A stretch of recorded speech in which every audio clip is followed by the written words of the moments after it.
మామిడి పళ్ళ రుచులే కాదు, కపిల్ వారి 30 సంవత్సరాల నాణ్యత మరియు నమ్మకం.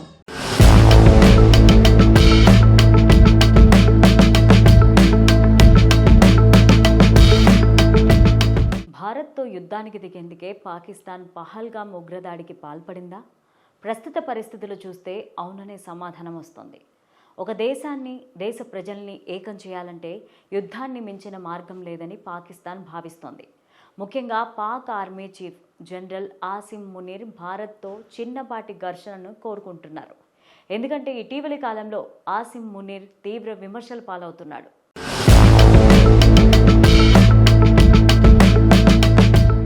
బెలూచిస్తాన్, ఖైబర్ ప్రావిన్స్లలో పాకిస్తాన్ సైన్యాన్ని బలూచ్ లిబరేషన్ ఆర్మీ, తాలిబన్లు ఆడుకుంటున్నారు. దీంతో ఆ ప్రాంతాల్లో పాక్ సైన్యం పనిచేయడానికి కూడా భయపడుతున్నారు. ఆ ప్రాంతాలకు వెళ్తే తిరిగి వస్తామా లేదా అనే భయం పాక్ సైన్యం అధికారుల్లో ఉంది. గత నెలలో క్వెట్టా నుంచి పేషావర్ వెళ్తున్న జాఫర్ ఎక్స్ప్రెస్ని బిఎల్ఏ యోధులు హైజాక్ చేసి వందలాది మంది పాక్ ఆర్మీ, ఐఎస్ఐ సిబ్బందిని ఊచకోత కోశారు. అయితే ఈ ఊచకోతను పాక్ సైన్యం అడ్డుకోలేక నిస్సహాయ పరిస్థితుల్లో చూస్తూ ఉండిపోయింది. ఆసిం మునీర్ రాజీనామా చేయాలని సైన్యంలో పనిచేస్తున్న దిగువ స్థాయి అధికారులు లేఖ రూపంలో అల్టిమేటం విధించారు. దీంతో ఇలాంటి టైంలో ఎలాగైనా తన స్థానాన్ని కాపాడుకునేందుకు ఆసిం మునీర్ ప్రయత్నాలు చేస్తున్నాడు. అందుకే భారత్తో యుద్ధం అంటే పాక్ ప్రజలు భావోద్వేగానికి గురై ఒక్కటిగా మారుతారనే ఆలోచన పాక్ సైన్యం ఆర్మీ చీఫ్లో ఉంది. గతంలో కూడా ప్రజాగ్రహాన్ని తట్టుకోలేక వాటిని సద్దుమణిగేలాగా చేసేందుకు భారత్తో ఘర్షణ కొని తెచ్చుకున్నారనే నిపుణులు అంటున్నారు.